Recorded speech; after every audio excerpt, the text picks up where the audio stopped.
Frantic Afghans swell around the airport in Kabul, desperately trying to get in and get a flight out of the country before the U.S. pulls out completely.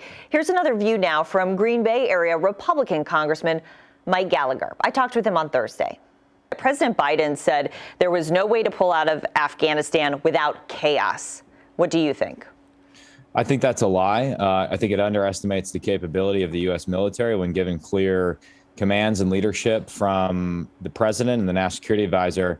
For example, one thing that would have prevented chaos in pulling out would have been to keep Bagram Air Base until all of our people had been evacuated from the country. So for the president to say that makes no tactical sense. It's illogical. And it is astounding to me that in light of the clear evidence of what a tragedy, what a fiasco this is, the president is doubling down. He's not admitting any blame. He's not demanding more from his national security team, and he's blaming the Afghans. His speech a few days ago blamed the Afghan people, over 60,000 of which have died fighting with us, for not having any courage. That is a disgrace. And so I disagree strongly with the president. This was an avoidable tragedy. We chose defeat in Afghanistan. It didn't have to be this way. But what about the former president's role in this? I mean, President Biden says, I inherited this deal. I stepped into this deal with the Taliban.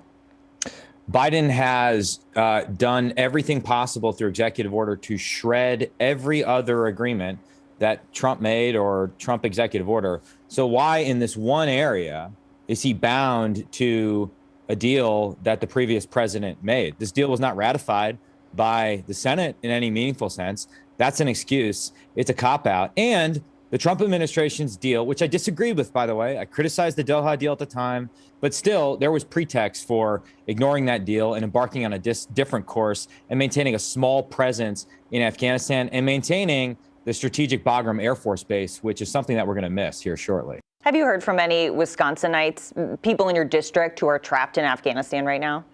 I've heard not only from people in my district, but from people all over the country, whether it's a family member, whether it's a veteran who has an interpreter that they've worked with, or, just someone who has a distant relation with someone who's there. We have approximately 15,000 Americans, to say nothing of our Afghan allies, trapped behind enemy lines right now. And so it's a very precarious situation. Refugees will be coming to Fort McCoy in Wisconsin. Are you in favor of having refugees come to Wisconsin?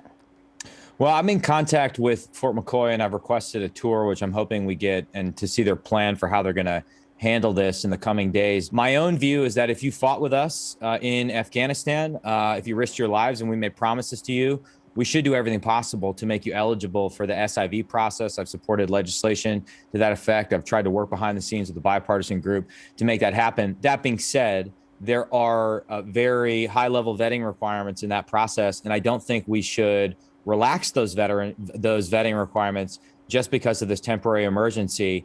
And then for those who perhaps don't satisfy those vetting requirements or don't qualify for the SIV program, we should work with countries in the region to see if they'll take refugees. I'm aware of multiple private efforts right now, paid for with private money, to charter planes to get them to land into the international airport and to resettle hundreds of Afghan women, really the best and brightest of the country, in countries in the region. So it wouldn't be coming to America. They'd be in countries in the region, and their education and their housing would be paid for.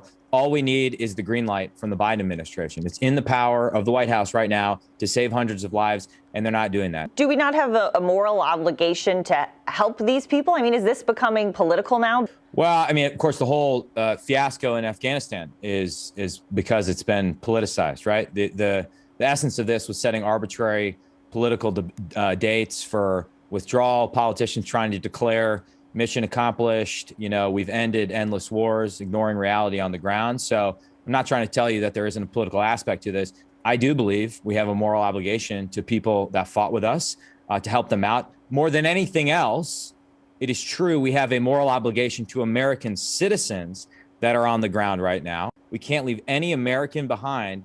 And for the National Security Advisor and the Secretary of Defense to equivocate on that point and suggest that, well, we're going to leave on August 31st, regardless of what happens, that's a disaster. We are going to stay there and get every American out of there and take care of our Afghan allies as well. And the message that we need to send to the Taliban is, if you mess with us, there will be consequences. We're still America. I get that this is a dark moment for America. I'm concerned about the collapse of American deterrence, but we can't leave our people behind.